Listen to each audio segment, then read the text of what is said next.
Hi,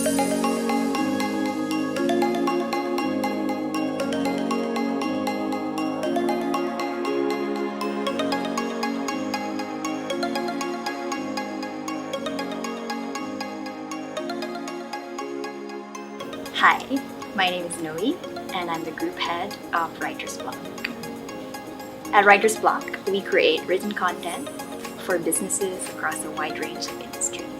And this ranges from blog posts to long-form content to LinkedIn profiles and social media posts.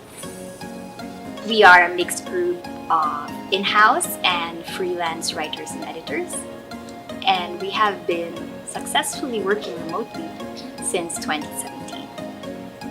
A typical week for our writers is working on anything from a 500-word blog post about interior design trends in Los Angeles to something as in-depth as a 3,000-word guide on digital marketing.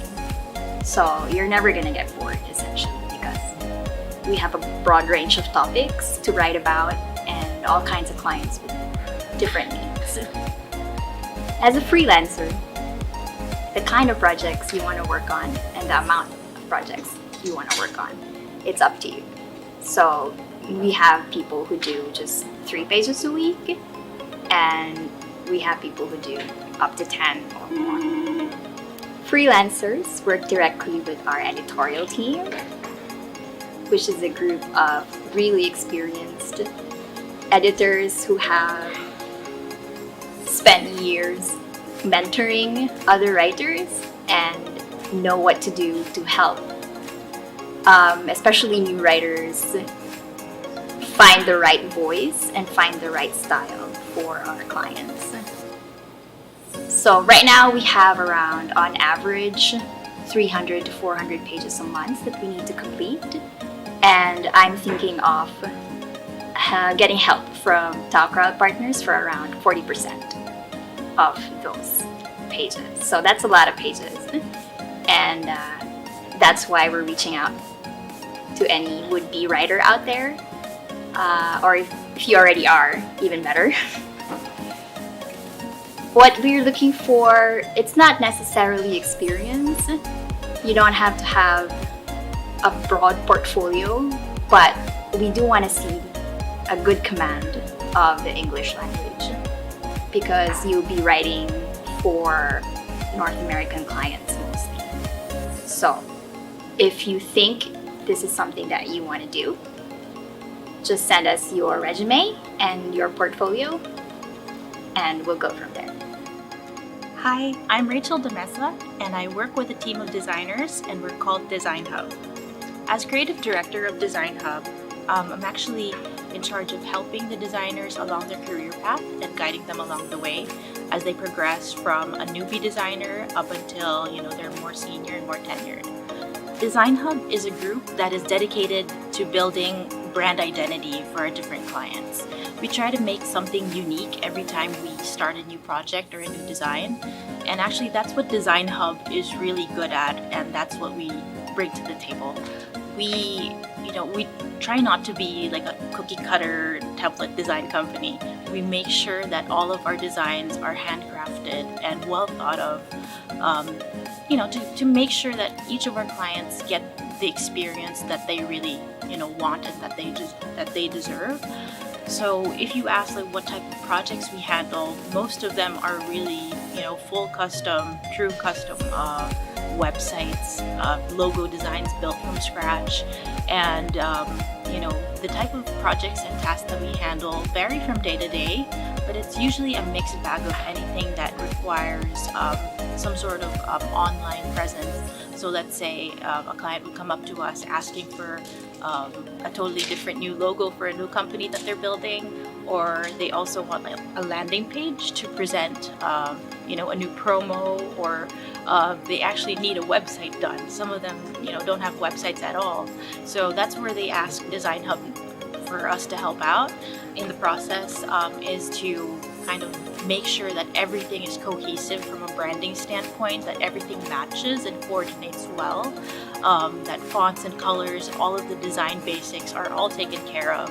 Usually our clients are not that savvy when it comes to design, so they actually rely on our expertise and our training and all of that knowledge to make sure that we bring forth a quality product each time.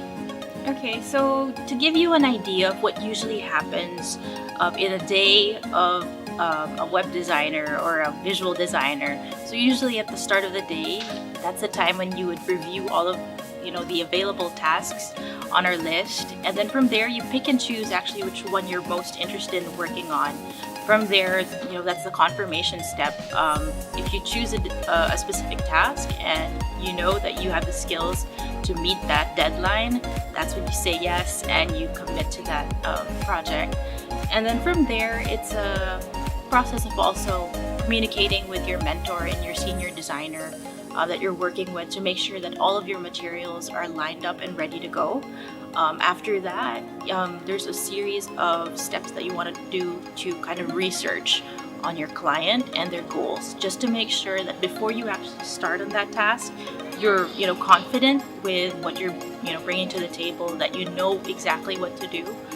And then from there, start making your wireframe and your drafts, and start designing. Basically, I mean, everyone has their own process. And then towards the end of the day, we also try to incorporate a step where you communicate with your team members and your seniors, again, just to get feedback and make sure that what you did is on track and it fits the client's goals. On average, we actually have a lot of tasks on our plate, and actually that's why we're extending our platform to a wider audience with Tao Crowd. We're looking for new talent out there who really can help us with all of these creative projects that are on our plate. Obviously, as a designer, there's only so much you can do in a given day, and then you would be drained of your creative juices. So if we have the help of a wider pool of talent, then we can essentially create more things and get more things done. The number of tasks that we handle can actually skyrocket to like hundreds and thousands on a monthly basis. So we're gonna start things small with Tao Crowd. Probably in the first couple of weeks we'd only have like maybe 10 tasks that are available on the platform. But as we scale up and as we get to meet more people, that number can easily go up to maybe 50 a month or 100 a month. Because we always have that steady flow of tasks coming in from different clients around the world. So I guess that's my invitation to everyone, is to make sure that you, whenever you apply to Tao Crowd, make sure you're confident with your portfolio and the skills that you can present to the team, and we'll help you kind of grow in your career step by step, and we'll mentor you every step of the way. Always feel free to ask questions whenever you aren't sure about something, and that's usually what Design Hub is known for, just that teamwork and team spirit. There are no stupid questions. Obviously, we'll help you as you progress through the platform and through your career, because we want to make sure that you are taken care of every step of the way. I'm Davis, and I'm the Group Executive for Dev Central. I lead a team of full-stack developers, migration specialists, and quality analysts. I coordinate with project stakeholders and production teams to make sure that client solutions are delivered. My team specializes in creating solutions for various industries, including real estate and retail. We specialize in different platforms, including WordPress, Laravel, and Shopify, to deliver solutions. A typical day for a developer is challenging and rewarding. Developers may be asked to handle one project per day, and they may be required to assist other developers in other projects when needed. At the end of the day, we are committed to building great customer experiences. My team handles about 50 to 100 projects per month. Depending on a Tao Crowd partner's availability, he may be able to handle 1 to 4 projects per month. A Tao Crowd partner must be self-sufficient and reliable. We expect a high degree of professionalism and a commitment to completing our projects on time. Hi, I'm Asia Colado. I head the group called Dojo. We are a team of IT professionals dedicated to helping our clients define their brand identity online. Through Dojo's IT outsourcing services, digital agencies and businesses can hire incredible talent at a cost that won't break the bank. The goal is to provide long-term solutions to address the pain points of our clients. So having reliable IT people and upscale technologies and solid processes are the key. We create extraordinary customer experience for tech firms by building teams that embody their company culture. We help clients extend their business's capabilities by providing IT teams that can be deployed in an instant, and that's where Tao Crowd comes in. As a freelancer, you decide on the number of projects you work on. Your hours are up to you. We strive to keep our clients happy and satisfied with their investment, so positive client reviews and word-of-mouth referrals are big wins for us. If you're interested to be part of the team, send us your resume now.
Good afternoon, tech experts, writers, creatives, and freelancers all over the Philippines. And welcome to Tao Tuesday. My name is Apple David, your resident Tao Crowd ambassador. And for those who are joining us again, welcome back to Tao Tuesday. At para naman sa mga first-timers, let me give you an overview about our freelancer community. So ano nga ba ang Tao Crowd? Well, Tao Crowd is the fastest growing freelancer network for creatives in the Philippines. And you know what? This community is for Filipinos by Filipinos. So kung tatanungin nyo, bakit nga ba dapat akong sumali or mag-register sa Tao Crowd? Well, I will give you two reasons. First, there are 20 gigs every week posted in the Tao Crowd Slack channel with zero joining fees or zero project fees rather. So, diba? Bakit nga naman hindi? But if you're not yet convinced with that, second reason is that there are perks and benefits that you can enjoy when you level up within the community. At hindi lang yan ha, may bonus pa. Because we have this, Tao Tuesdays, wherein we dissect and discuss topics that are relevant to you freelancers, whether you are new to the community or otherwise. Kaya naman, sa mga hindi pa member dyan ng Tao Crowd, go ahead and join us now. So, for today's episode, we are still streaming live via Facebook and YouTube. So if you have any questions in mind, feel free to type in the comment box, and then we will try to answer all of your questions mamaya during our Q&A. And also, don't forget to follow our YouTube channel para naman ma-notify kayo every time we go live and also if we have any updates. So before we proceed with our today's topic, here is a look of our Tao Crowd partners who have successfully leveled up within the community. Please watch this.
Congratulations to our partners who found their niche with Tao Crowd, and we hope that you continue to thrive and strive to grow within the community. Ngayon naman, para sa mga curious dyan and who wants to know more about Tao Crowd, tulad ng sabi ko kanina, you may visit taocrowd.com after today's session and get a glimpse of the many opportunities that await you. So ngayon, hindi ko na ito patatagalin pa kasi excited na ako para sa inyo, and I hope you are just as excited as I am for our discussion this afternoon. So our topic is geared towards developers, especially those looking into honing their technical skills in WordPress, because our topic for today is Get Started Successful Freelancing for WordPress Developers.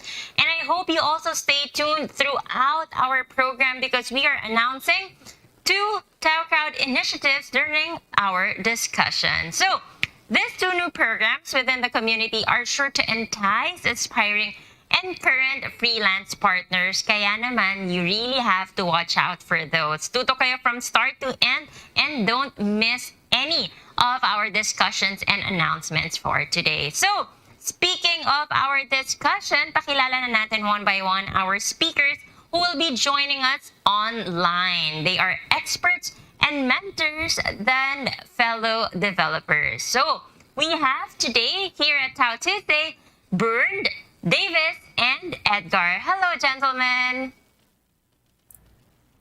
Hello. Good afternoon. Good afternoon. So we have some questions for you, and I'm pretty sure also our viewers are excited to hear your experiences, your tips, your insights. So how about first we get to know more about the 3 of you. Take us back and walk us through your respective history. So for the 3 gentlemen, what got you interested with coding, web development, and how did your career start? So how about we start with Bernd? Ako.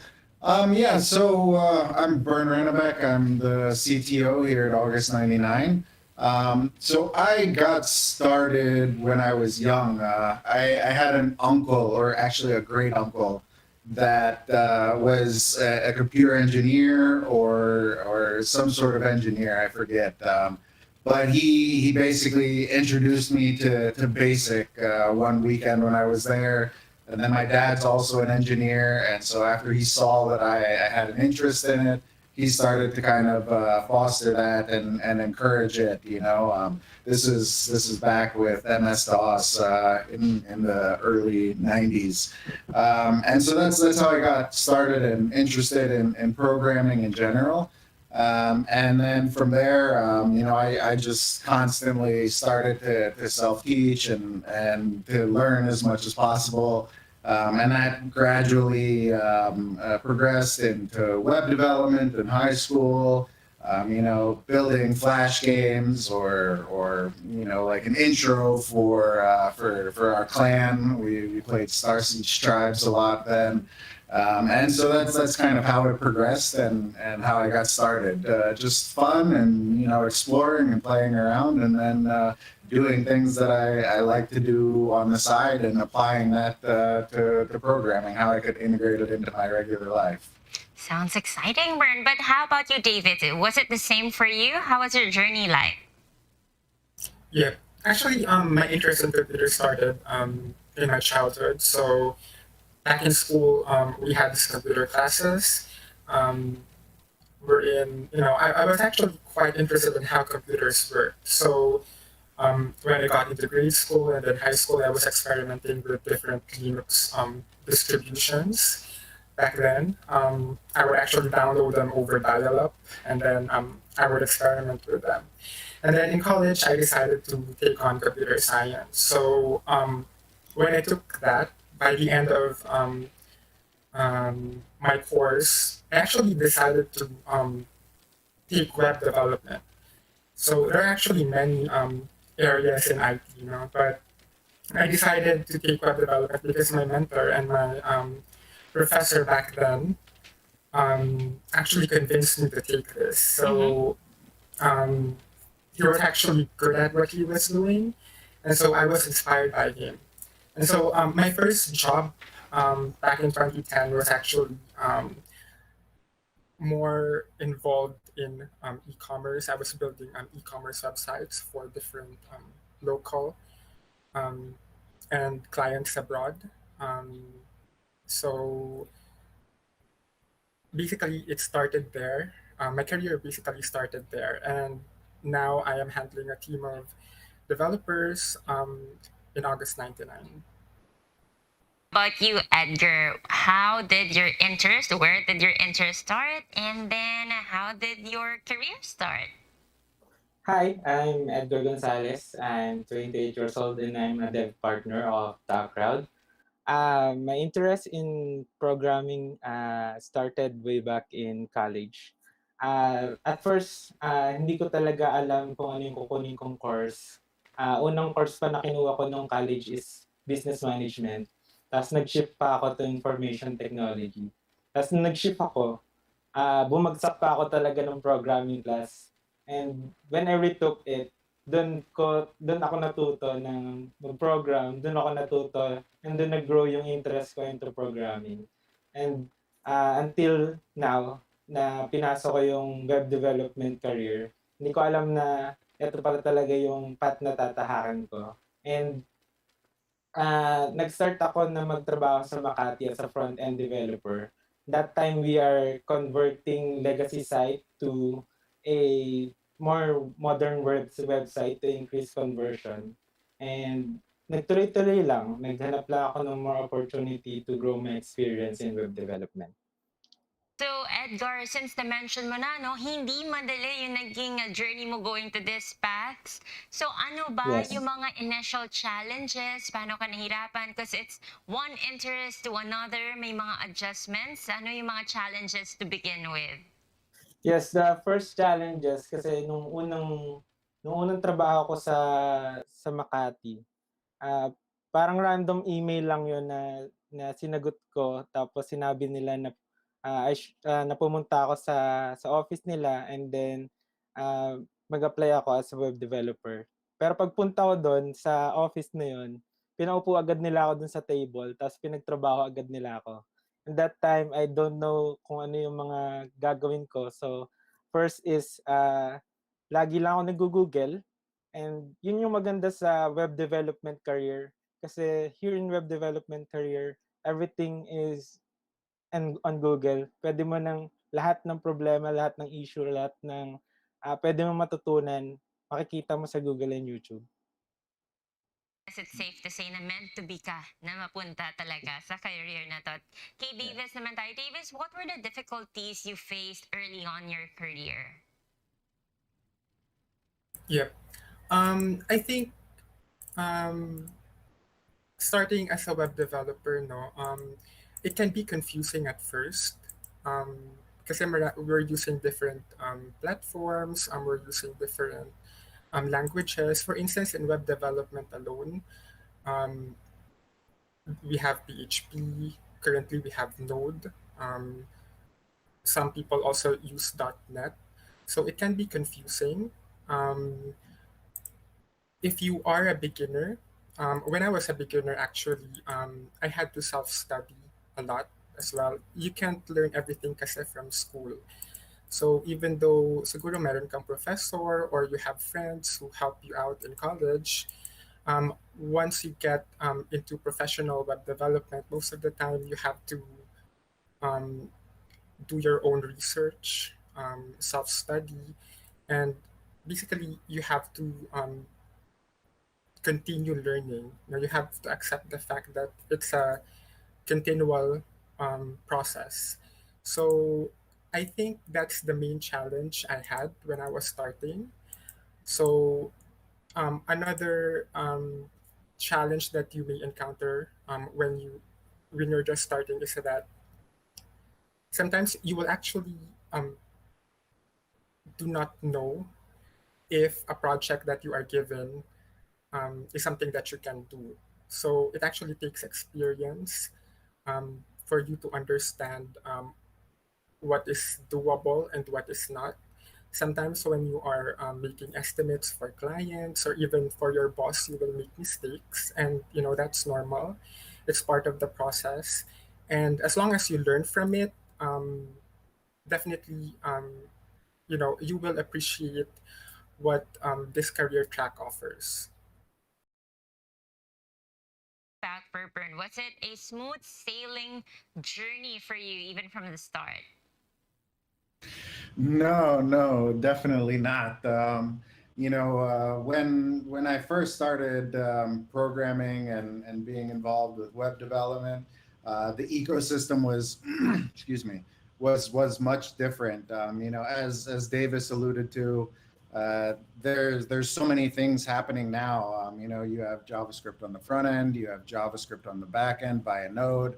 Even within JavaScript, you have Vue, you have React, you have Angular, you have TypeScript. You need to transpile your code, and so it was much simpler when I first started. It was mostly static HTML. Maybe you had a couple of PHP forms in your CGI bin or Perl forms for processing contact, etc. And the way that the ecosystem has grown over the last 20 plus years is just phenomenal. And so it's very difficult to figure out, what do I focus on? What do I learn? What should I try to learn to stay ahead of the curve? What's coming next? So that's very difficult, and there's always competing priorities there, I think. I think the most important thing for me has been to focus on things that have been proven, and they're battle hardened. They're boring, quote unquote, but they get the job done. Because as Davis said, quoting as a freelancer or even for a company, if you need to quote for a project for your boss, etc., that's one of the most difficult things to learn. Being able to accurately estimate how much time it's going to take you to do this is very hard when maybe you haven't done this before. Maybe you've never built a shopping cart, and as an example. The other benefit there is that now that the ecosystem has grown as much as it has, there's a lot of open source solutions that can fill these gaps for you. If you have a gap in knowledge, especially with WordPress, there's almost guaranteed to be a plugin or a module that you can go and find that has been thoroughly tested and is deployed on tens of thousands of websites. So you know that you'll get something reliable out of it, which can definitely speed up your build time, your overall project timeline, which makes you more profitable as a freelancer, of course. So it wasn't always easy, of course, but the way that the ecosystem has grown has been a huge benefit to everybody involved, I think. It's very inspiring to hear your beginnings and your journey thus far. And I'm pretty sure that our developers watching are keen to learn more. And so at this point, I will be asking about your experience of getting started specifically now with WordPress. So can you share with us your most memorable project that you worked on during your early days as a web developer? So now we start with Davis. Yeah. Actually, I only began with WordPress development when I got in August 99. So before I got in, I only had experience with other web platforms like Magento. I know it's an old e-commerce platform. Most people nowadays either use WooCommerce or Shopify. Um, but it was something that I was used to. So when I got into August 99, I transitioned into WordPress. It was actually the main platform being used by the company. One of my most memorable clients, I would say, was when I built a website for one of our US real estate clients, Ryan Serhant.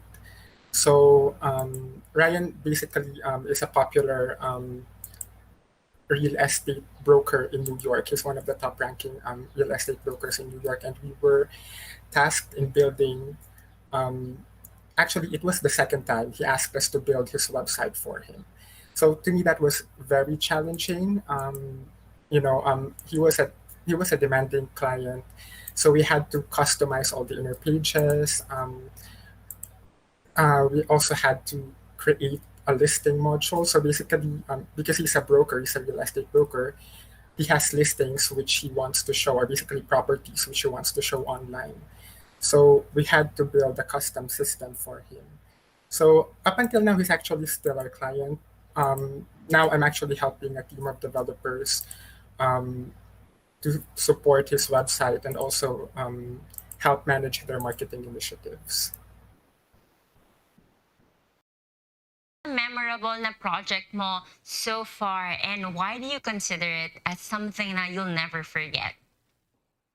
Pinaka-memorable na project ko for WordPress development. I think di ko na maalala kasi sobrang daming WordPress site na nagawa ko na. But then, syempre pinaka-memorable yung transition ko sa to WordPress development. Kasi I'm from web development company na gumagamit ng ibang framework to build websites. So yung transition ko as WordPress developer, medyo una nahirapan ako kasi hindi ako familiar about kung paano yung flow ng WordPress development. But then yun yung isa sa tips na maibibigay ko sa mga nanonood na na aspiring WordPress developer na to never stop learning kasi wala namang pinanganak na na magaling na mag-WordPress development. So pinag-aralan ko lang yung kung paano yung flow. Buti na lang meron akong background sa PHP kasi yun din yung ginagamit namin nung college, saka yun din yung ginagamit ko din sa previous work ko. So, and yung WordPress build siya sa PHP, and yun, mas naging smooth yung transition ko. Tapos yung pagbi-build ng WordPress site medyo mas naging madali sa akin kasi patuloy ko lang inaaral ng inaaral everyday. Nag-spend ako ng time outside the office para pag-aralan lang yung ginagawa ko. Brand, what would you say is your most memorable project as a developer? As I think for me there's two. One would be like the most technically memorable, where it was the most technically challenging, and it was a really enjoyable project. But it doesn't stand out as much compared to the other, because the other, like Davis mentioned, a lot of the times when you're working as a developer, you can get some demanding clients, clients where and this was brought up in chat actually, where scope constantly comes up as an issue. And there's been in particular one or two clients where the constantly changing scope and the constant demands, the requests for this change and then that change, they just drag a 2 or 3 month project out into 6 months to a year. And that's definitely the most memorable thing for me. It always sticks with me because it's always important to reinforce that whenever you're coming up with a new project, to make sure you're clear about the scope, to make sure you're clear about what the system can and can't do, and so that the client's expectations are managed and met appropriately. Talk about WordPress. What made you decide to focus on WordPress as a content management system? And at the same time, what are the advantages of using WordPress? Let's go back to Davis. Yep. It's actually WordPress is a very popular platform. According to W3 Techs, it's actually a website that analyzes the top ranking websites on Alexa. 40% of the websites that they scan use WordPress. So just the sheer market share alone of WordPress, it actually enables you to take a lot of clients. So that's one of the pros of using WordPress. Also, because it's a popular platform, marami ng mga online resources for you as a freelancer, or maybe someone who's just starting with web development. You can use those online resources already. They're available, they're ready. So that's one of the pros of using WordPress. The cons, I would say, would be if you are going to build like a super custom application, of course, if you're going to build something like, let's say, maybe you're planning to build Facebook. Of course, you can't build something like that using WordPress. If you are trying to build something like maybe an e-commerce platform like Lazada, of course, that's not going to work with WordPress. You need to understand what WordPress is for and what is not for. So basically, WordPress is good for small and medium-sized businesses or websites with less complex requirements. So most of our clients actually just want their online presence to be, they want an online presence basically. So for those clients who just want brochure sites, or clients who just want parang a calling card type of site, WordPress is actually a good fit for small businesses as well. Like if you have an e-commerce website na medyo mali, yung portfolio mo is you don't have that much products. Let's say your products would probably be around 50 to 100. WooCommerce would actually a good fit for that kind of business. No? So as your business scales, yung requirements ng clients mo may also change. So as your clients' requirements change, you may need to rethink if WordPress would be suitable for that particular project. So basically, as a starting point, I think WordPress is a good platform. It's definitely something that most people are familiar with.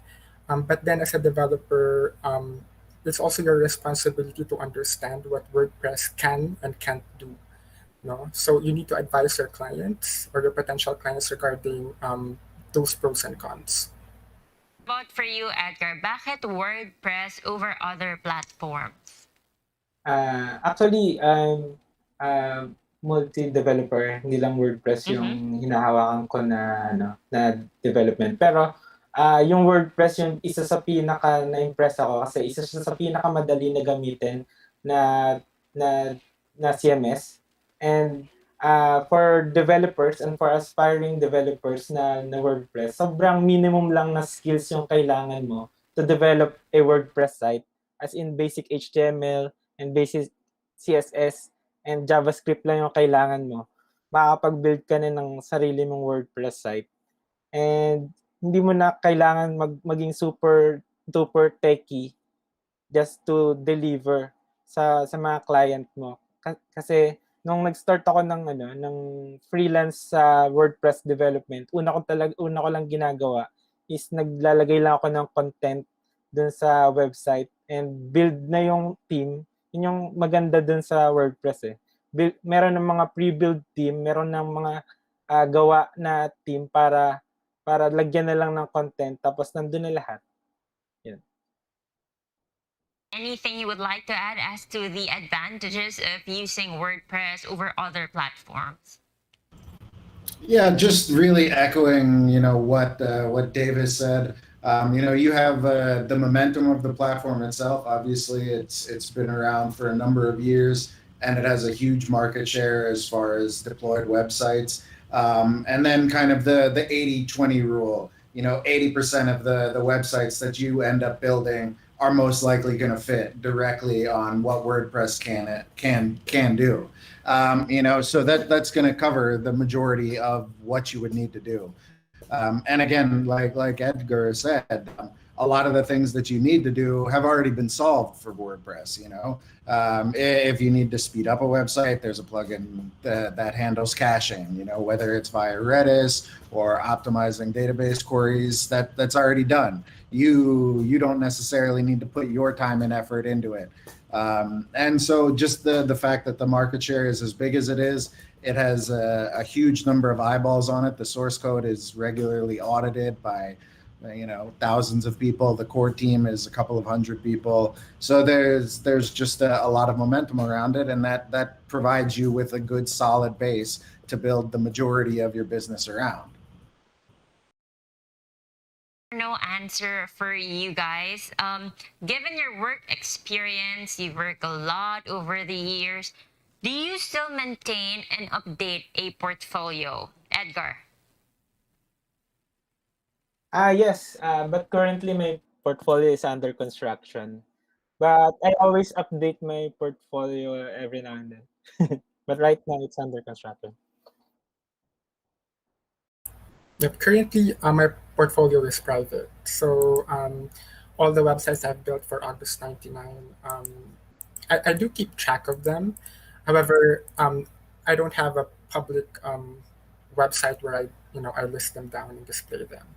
But going back to your question, is it still important to keep up, a portfolio of your work? So definitely it is.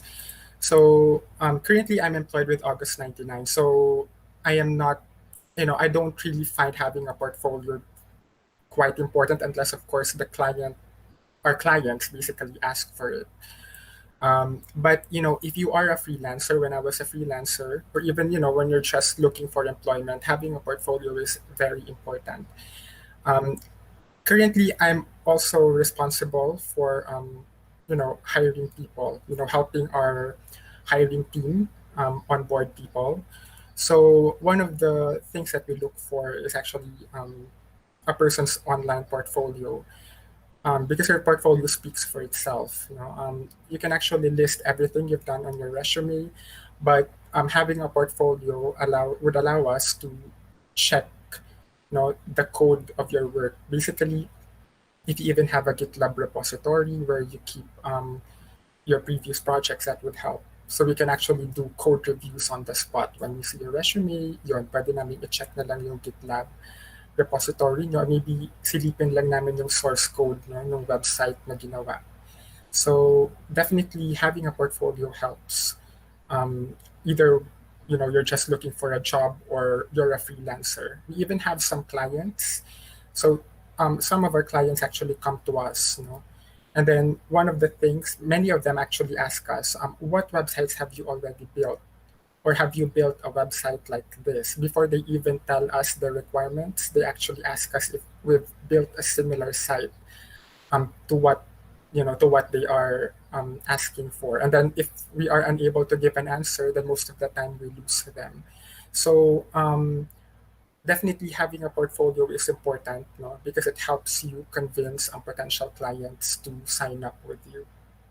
But you, Bern, do you still maintain or update your portfolio? No, I don't anymore. Like Davis, I don't. But it's definitely, not just in hiring but also in sales.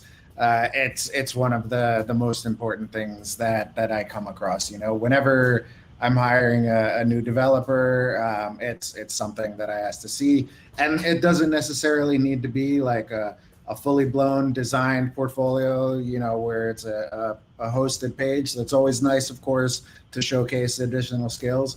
But just a repository on GitHub or GitLab or Bitbucket, what have you, where I can see code and I can judge like what you've done in the past. And then with sales, like Davis said, also basically every client that has custom work involved with us, they always ask to see a portfolio of some kind. So we always maintain that for our sales guys. Our sales guys have a list that they have themselves as well. So it's definitely one of the most important things that you can do to market yourself. And as a freelancer, you need to be able to market yourself. You want to promote yourself. You want to show the good things that you've done. Hey, I worked on this complicated project. I delivered it on time or under budget. So being able to showcase those things is key in being able to sell yourself, which is really what freelancing is. Speaking of marketing oneself, for the sake of our new developers, what projects should they include in their portfolio, and what is the best platform for developers to showcase their work? Let's start now with Edgar. Yes. For the portfolio, kung magagawa sila ng portfolio, syempre yung pinakamagandang website na nagawa nila, yung pinakamagandang project na natapos nila, yung ipapakita nila doon.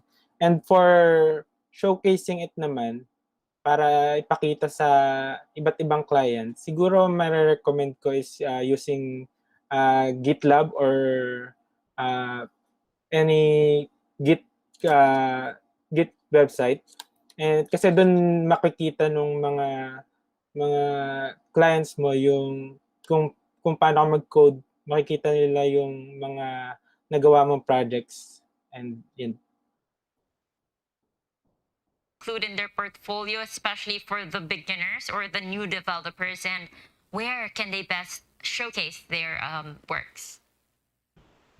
Yeah, so if you're new, of course, it's less about what you've done and what you can showcase. So if you have a complicated project, that's always something good, something that's particularly well designed, or maybe has challenging animations, something maybe with specific backend functionality. Maybe you integrated a third-party API and that worked out really well. If you really have like no projects, then spend the weekend, create a couple of simple things, go through, maybe do something that shows some nice front end work, whether that's animations or if it's, just building the UI in React or whatever. Then do some back end work, maybe set up a simple shopping cart website. You can build it on WooCommerce.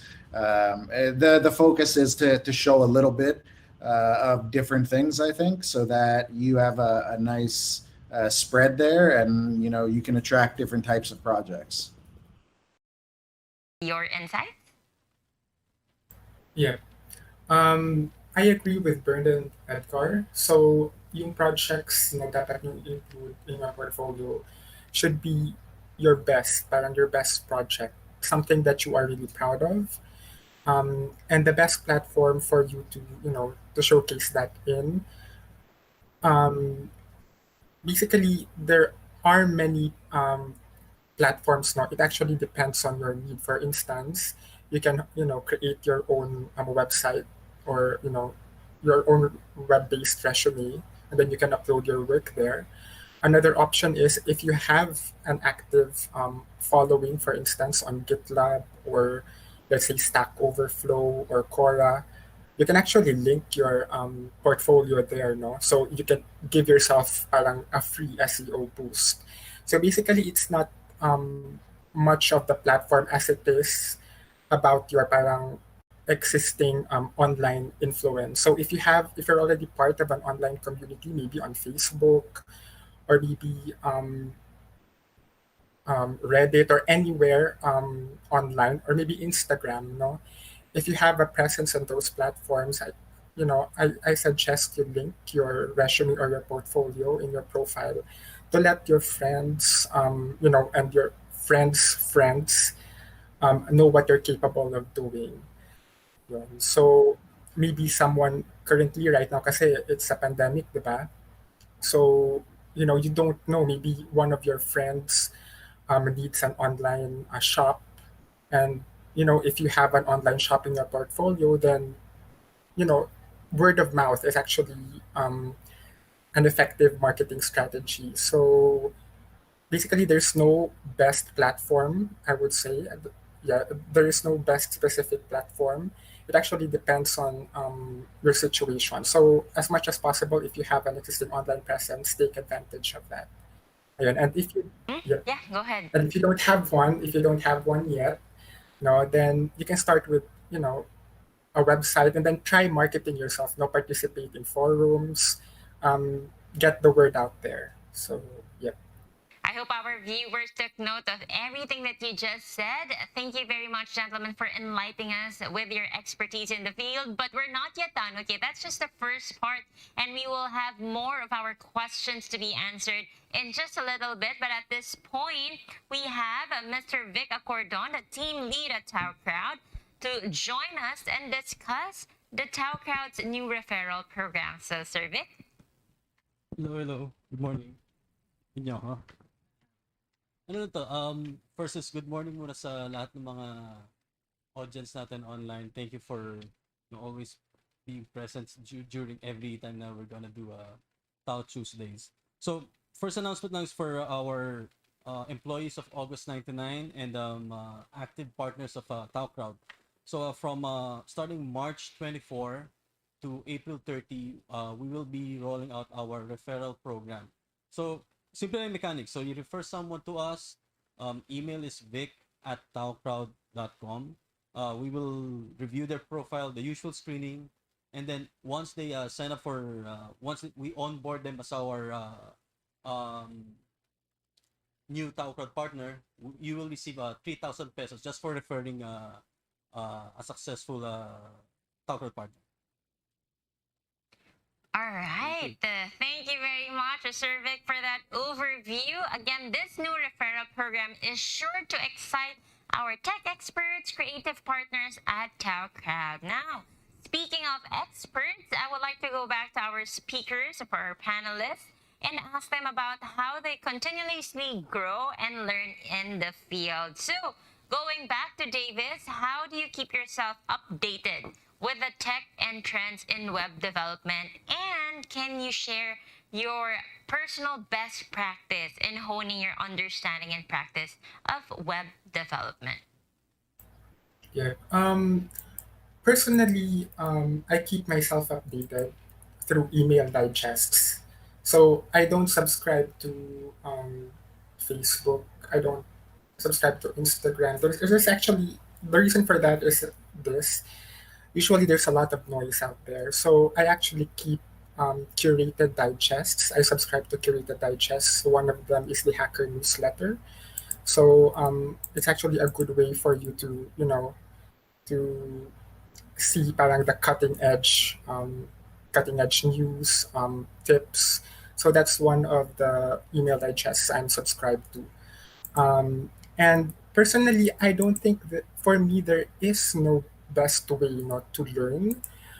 It actually is up to you. No, my advice though is this: web development constantly changes. It's not fixed. No, it's not like other industries. Now, when you learn this, you're set for life. No, you're gonna use that for life.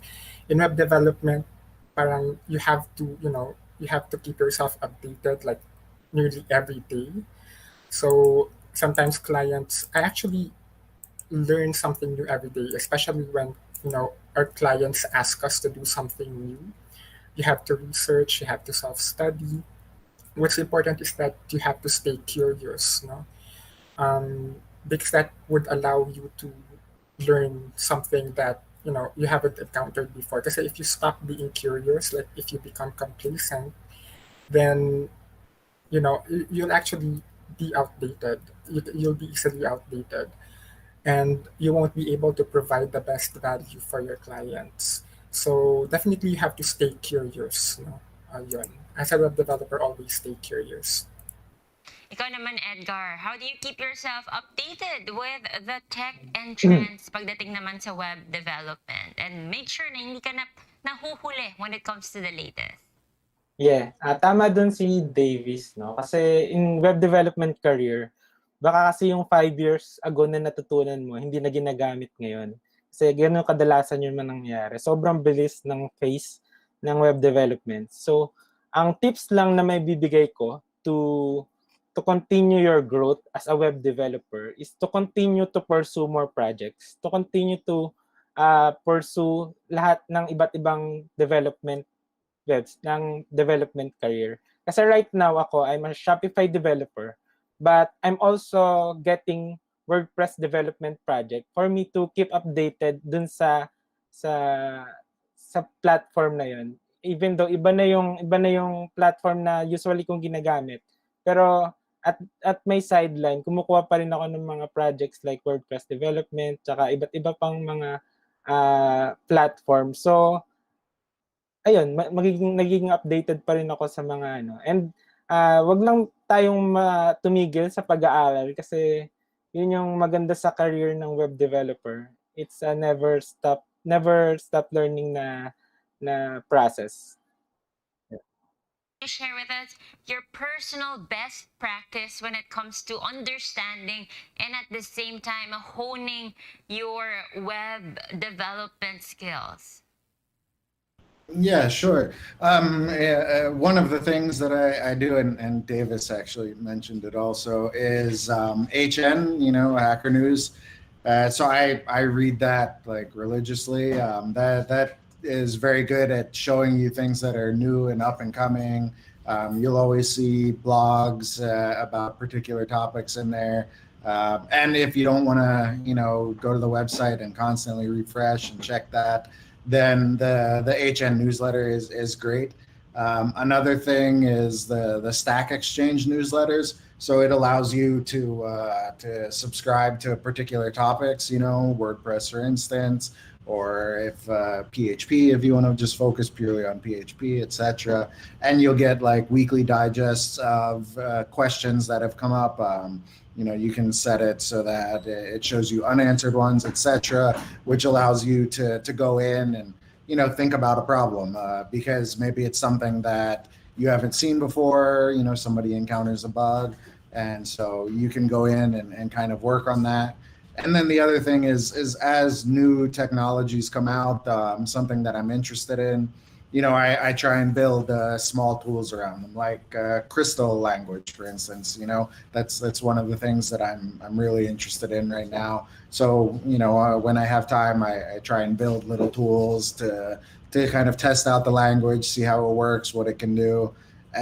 So yeah, just building small things so that you can constantly test and then subscribing to newsletters and influential blogs, or not necessarily influential, but people that are constantly trying out new things and trying to stay on the edge. That's definitely the easiest way for me. Let's talk about life as a freelance web developer. Let's start with Vern. What are the pros and cons of being a web developer? And at the same time, how do you choose your projects or your job to do? The first part of the question, the pros and cons are, obviously you get a lot of freedom. You can set your rate generally. You can, choose when you're working on things. You can choose what projects you want to work on, assuming you have projects coming in.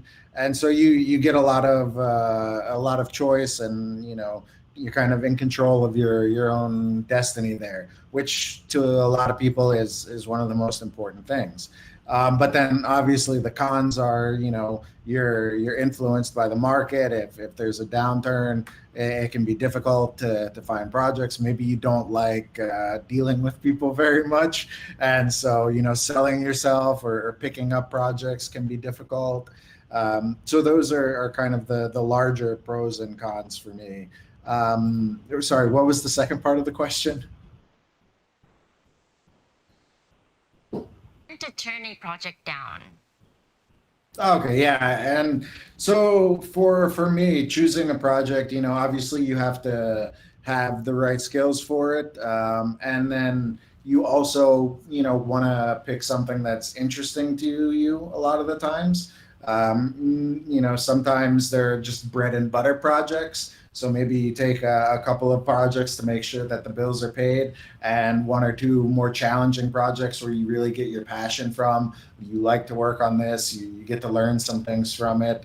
And saying no is really critical. If you know that the project is going to cost this much to do, and the client doesn't want to pay that, then you have to learn how to say no. That's really going to be key. If you end up saying yes on a project that you can't complete in the price that the client wants, both of you are going to end up unhappy, and that's going to have knock-on effects.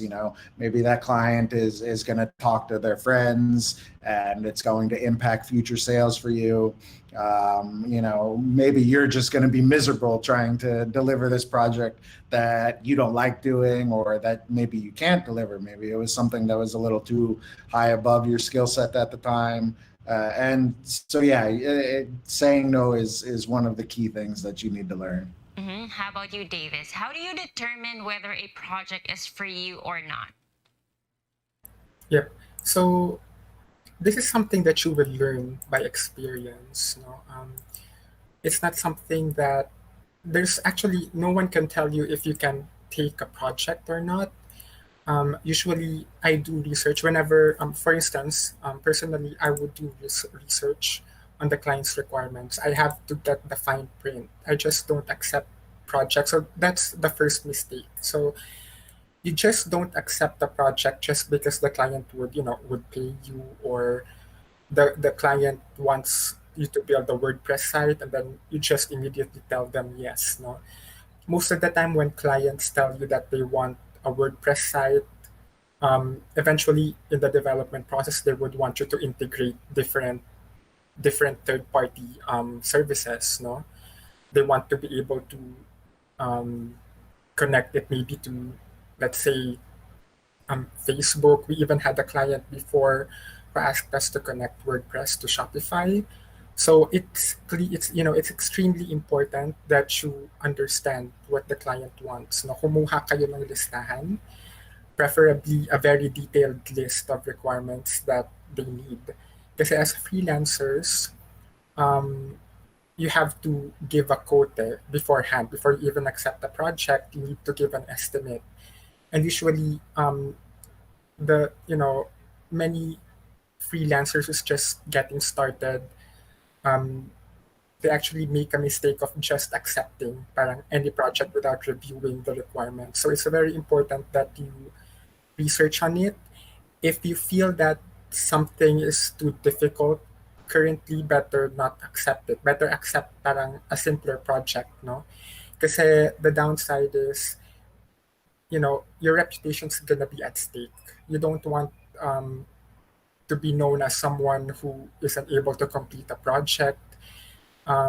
So it's very important that when you commit to a project, whether you are an expert freelancer now or just starting, it's very important that you meet that you meet what's stated on your contract as a freelancer. So yep, this comes through experience. So as you take on more projects, you will understand what you can take at saka yung kaya mong i-take talaga. Yeah. So Edgar, para sa'yo, ano ba yung mga pros and cons ng pagiging isang web developer? Yes. The pros and cons ng pagiging isang freelance web developer. First is the pros is yung freedom ng work. So you can work everywhere and anytime as long as you are connected to the internet. And yung freedom na pwede kang kumuha ng maraming clients as long as you can. And then yung salary will depend on your skills and kung gaano ka kasipag.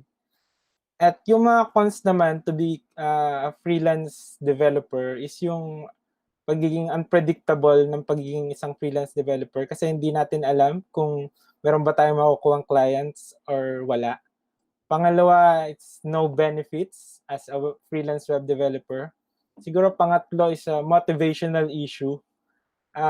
Yun yung isa sa pinaka magiging kalaban mo pag nag-freelance web developer ka is yung kung paano mo ma-motivate yung sarili mo to work every day.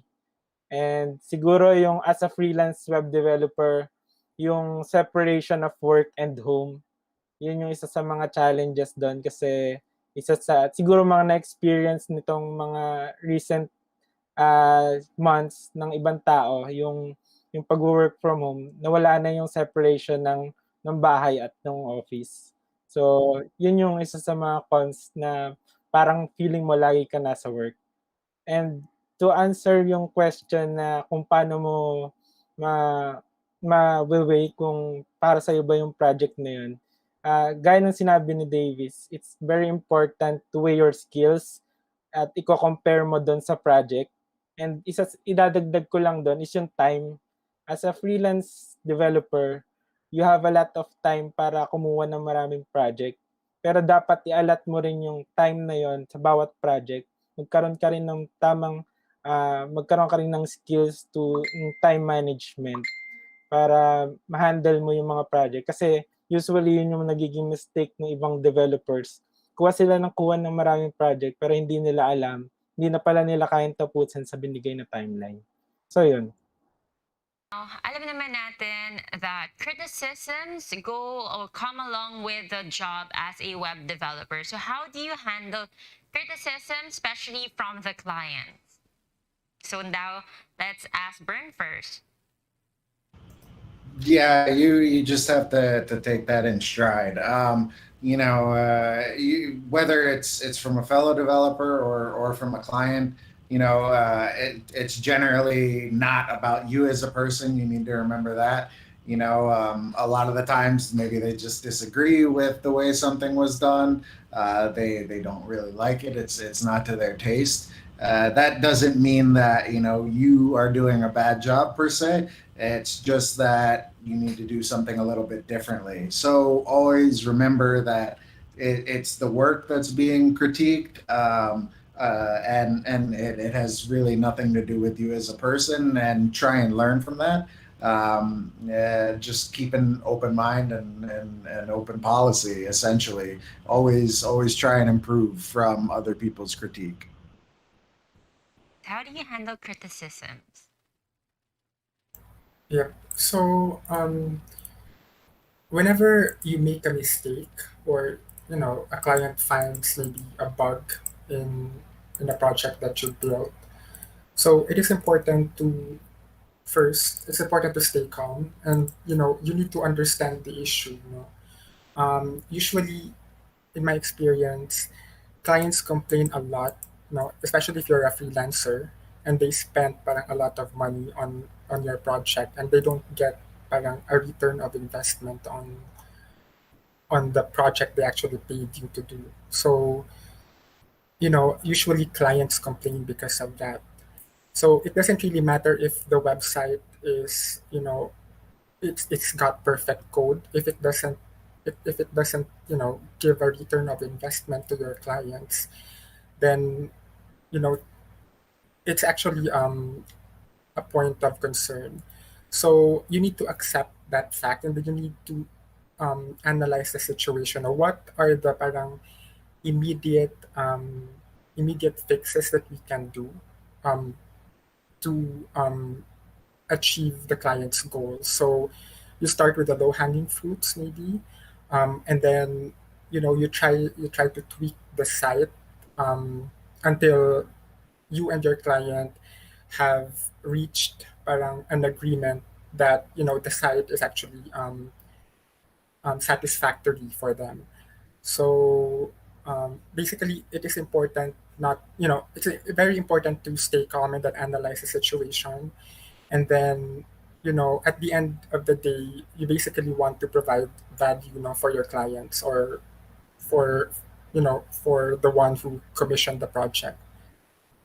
Now, Edgar, ikaw naman, how do you react or respond to criticisms, whether it's from your co-developer or from a client? For me, speaking of criticism, just don't take it personally, and make yourself grow in those criticism, kasi yun yung magpapalakas sa'yo at magpapatibay sa'yo bilang isang web developer. Kasi kahit na sobrang dami mo ng experience as a web developer, there are matututo at matututo ka pa rin. There are mistakes na magagawa mo pa rin. And lalo na sa mga client mo, kasi mataas yung demand talaga, mataas yung expectation ng client mo kumpara sa ini-expect mo. So, expect mo na i-criticize nila yung work mo kasi nagbayad sila ng malaki sa'yo. So, gusto nila, makuha nila yung binayad nila. Mhm. And just breathe in and breathe out kung nababurn out ka sa mga criticism nila. Just mag-ponder ka lang at isipin mo kung saan ka nagkamali. Yeah. For Filipino talents out there, what are the tips to become a better developer? Ano ba yung mga technical or soft skills na kailangan i-improve? Edgar, tuloy mo na.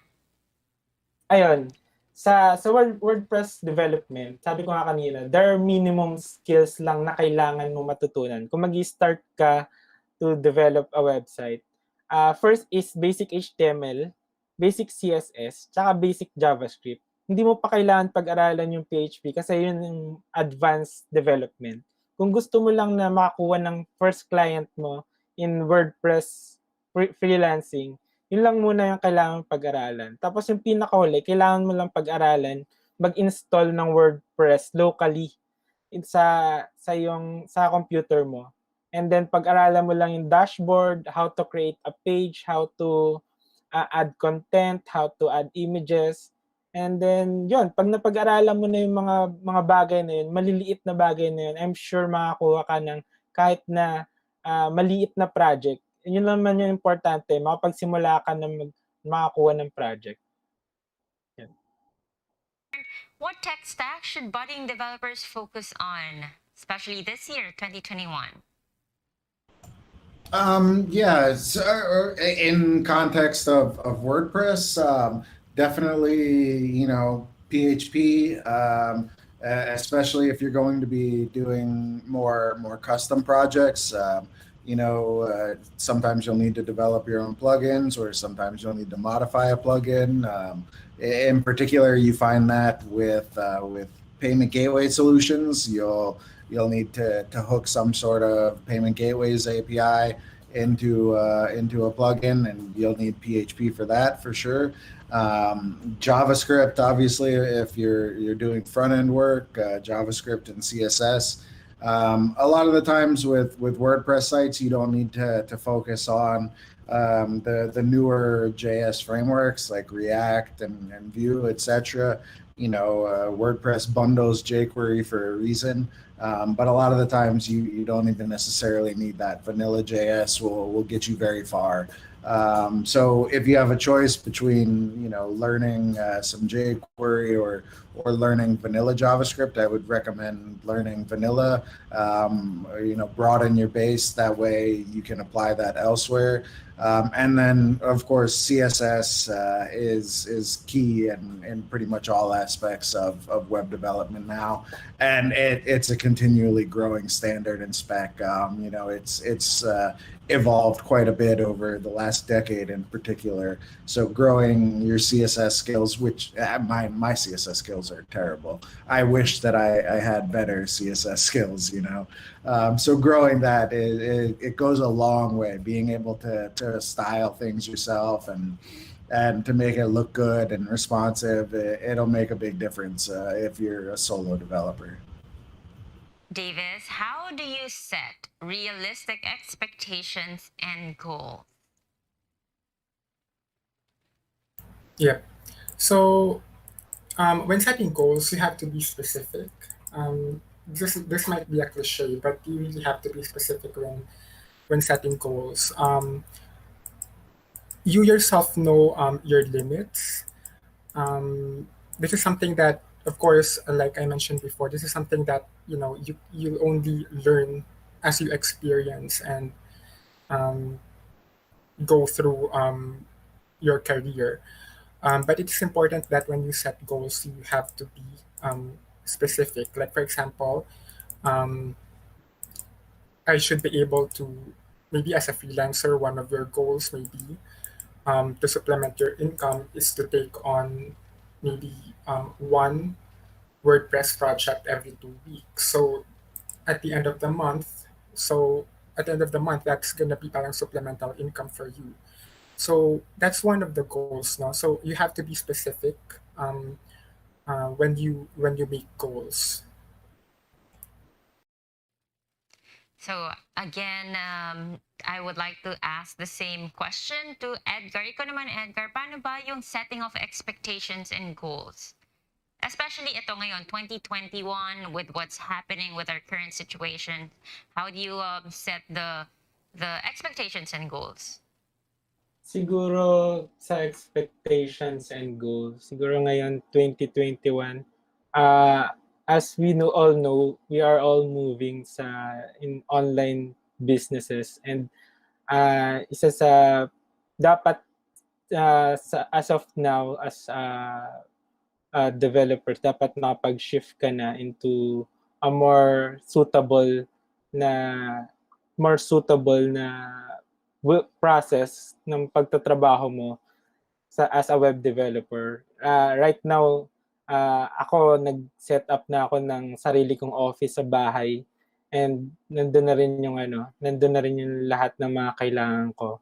And yung goals mo naman as web developer, dapat lagi mong taasan yung goals mo to be a better developer. Kasi nung nagsimula naman ako mag-develop, talagang yung goals ko is to be a successful web developer. And yun, binigyan ko lang ng time and dedication yung goals ko na yun, and at ngayon medyo nakakamit ko naman yung pagiging successful developer. Finally, Bernd, how do you manage or set expectations and goals for 2021 as a web developer? Yeah, no, I think specificity, like Davis says, is really one of the key things there. If you want to learn something, set a specific thing to learn, whether it's improving your SQL skills. Make it specific. You say, I want to be able to generate reports from a database that has 500,000 items in it, etc. Or I want to learn how joins work at the core level. So try and be specific.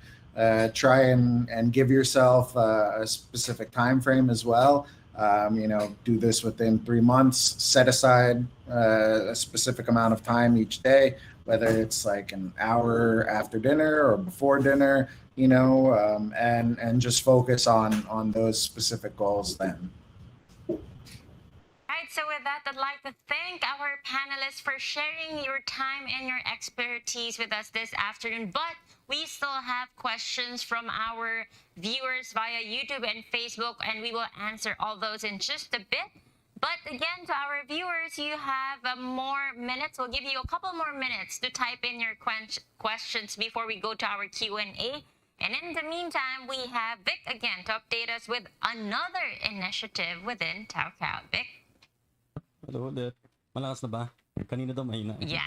Yan. So yes, well, kaninang announcement natin was more focused sa active partners. Now, this announcement is for those who are interested to join us here sa Tao Crowd. So just to give everyone a quick overview, one of our Tao patrons is so happy with the output of our Tao Crowd partners who nagde-develop, no, that they are planning to incentivize anyone who will complete their WordPress training program. So in a nutshell, what will happen is if meron kang background sa WordPress and you know how to customize a WordPress theme from scratch, join the bootcamp. Bootcamp will happen, may kodigo ko. Bootcamp will happen on April 5 and April 12. No, you pass the bootcamp and we will give you 11,000. No questions asked. Just complete the bootcamp. Let us know. Thank you. All right, exciting news. Thank you very much for that update, Vic. And so, with that, let us move on to our Q&A portion. We have our first question. This is directed to Bern. Bern, I don't have a bachelor's degree in computer science, but I want to shift industries and learn web development. Is it worth it to invest in a boot camp? And what do you think is the best way to learn? Yeah, absolutely. I think that boot camps provide a very valuable service. They can get you up to speed very rapidly about the core foundational technologies that you need to become a productive developer. If you find a good program, then you're almost guaranteed to get good results out of the program. I'm not sure what local boot camps there are, but there's definitely a lot of good boot camps out there, and I would recommend that over a CS degree if you're just looking to do freelance web dev. A lot of the things that you learn in CS aren't really going to be applicable to average day-to-day web dev work. You don't need to know how bubble sort works or why a linked list is set up the way that it is when you're just building brochure websites or you're building a simple e-commerce platform on top of WooCommerce for a client in 3 months. So yes, I would recommend boot camps. I think that they're valuable, and I think that you can get a lot of value out of them, and you'll become productive much faster. Also, self-study. The majority of what I've learned was through self-studying from the time that I was young until now. The things that I continue to learn, it's through self-study, doing projects on the side, making mistakes, working on things, breaking things. Those are all things that are good and help you learn. Just try and do it in a controlled environment. Ideally, you don't want to break things on client sites, but it does happen. But yeah. So yes, in short, yes. Thank you for that, Bern. Now, next question is for Davis. Do I need to create and maintain a portfolio? I think we answered this a while ago, but will my technical skills or a skills test not speak for itself when applying for a job? Yeah, that's a very good question, Apple. So usually a test or an entrance exam just measures parang, a subset of your skill. It doesn't really it doesn't really represent who you are as a developer. That's why we also do interviews. So the application process is actually a multi-step process now. It's not just the exam. We also do interviews, and then we do a battery of tests. It's not just a single exam. So at least in that way, we are able to get a wider picture of who you are as a professional. And definitely, there is no foolproof way to parang find out if you're suitable for a job, no. Um, Despite the number of interviews or exams that we do before you get hired, there are times when you will only know um, that you are fit for the job once you're there. Parang pag naisip mo na I feel like this is not for me. So sometimes as an employee, parang 2 months in your new job, you would feel that this is not what I expected, no. So that's why we also have parang a probationary period for us and you as well to know if you're actually fit for the job. So there's no foolproof way in hiring a person, no. So you yourself also do not know if you're fit for the job. Parang nakita mo lang yung job description niya, you see that okay, in this job I will be handling WordPress, maybe I will be handling Shopify too, or maybe I'm gonna make parang static HTML pages. So usually you will only understand that once you're in the job already. Kung parang yep, you're gonna click with the clients and whatnot. Okay, next question for Edgar, and I'm sure maraming makaka-relate dito. How can I stay motivated when I have not landed a job or a project yet? How can you stay motivated? Siguro,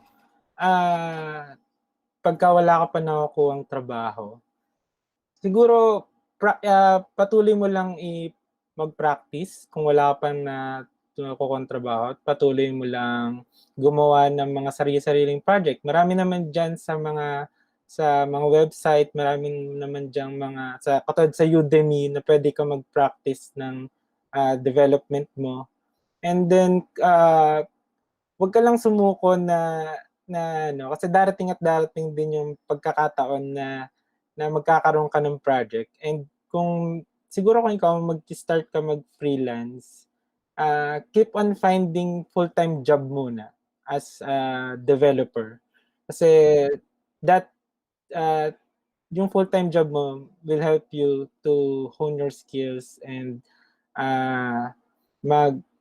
mas madali ka makakuha ng project outside your full-time job. Mas madali ka makakuha ng sideline kasi yung skills mo, alam mo, capable ka na gawin yung mga project na yun. Edgar, and now the next question is for Bernd and Davis. Okay, so I am new to WordPress. How long will it take to understand the platform or the system based on your experience? Let's start with Bernd. Yeah, that's tough to answer. I mean, so I guess it depends if you have previous PHP experience or if you're fully fresh.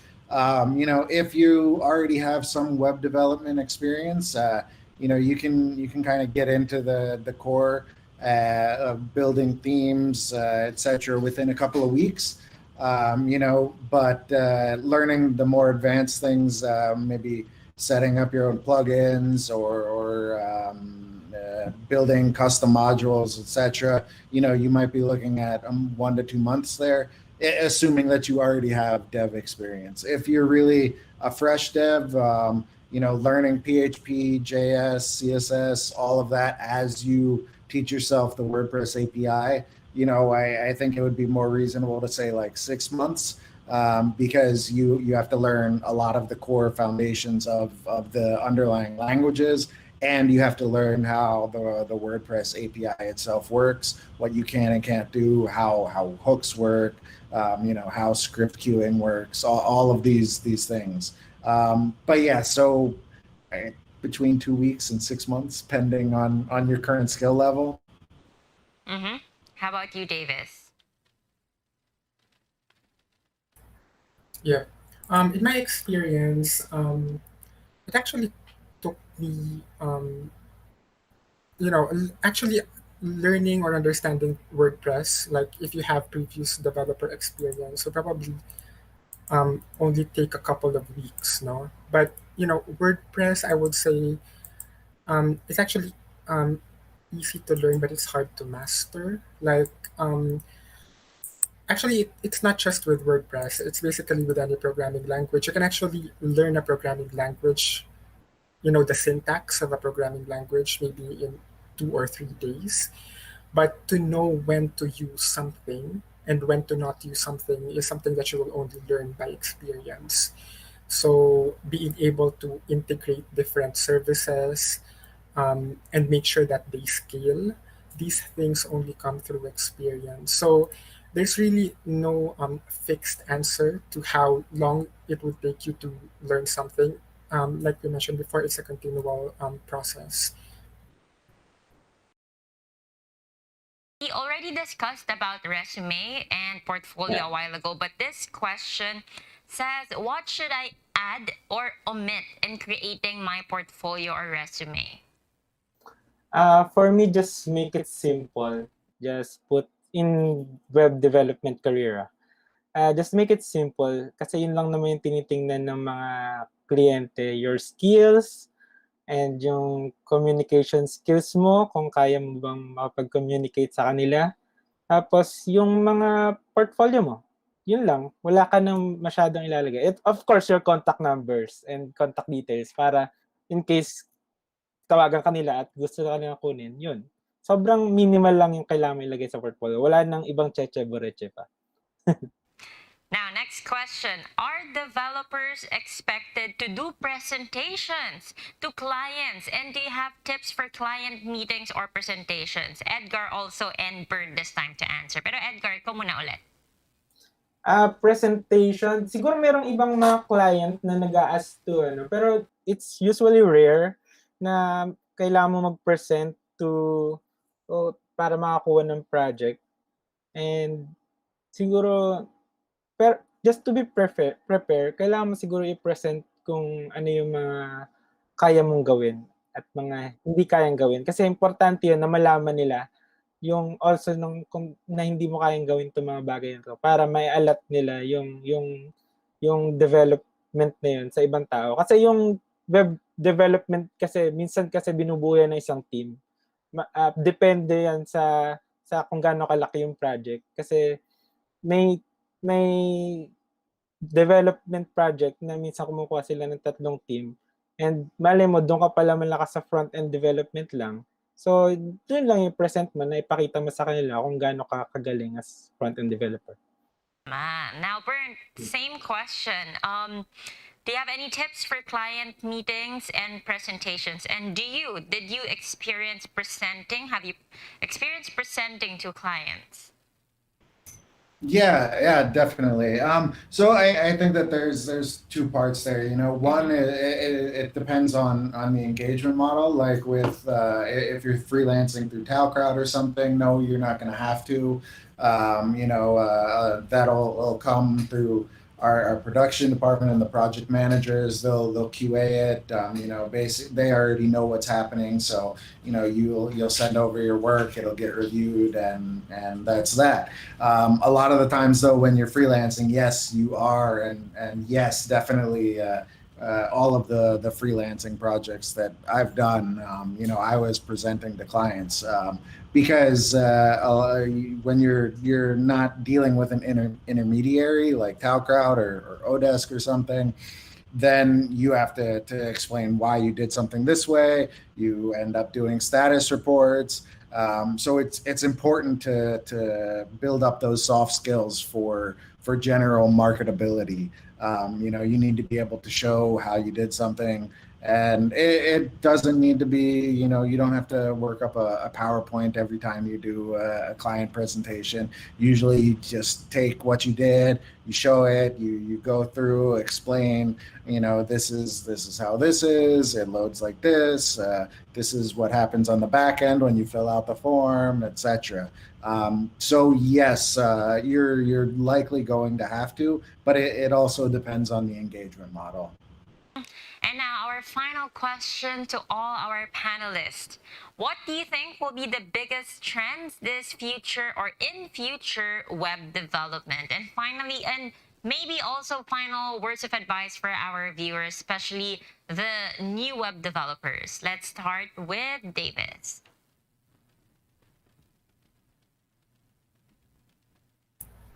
Yep. Sorry, Apple. Could you repeat the Okay, question? the biggest trends in future web development. Okay. Yep.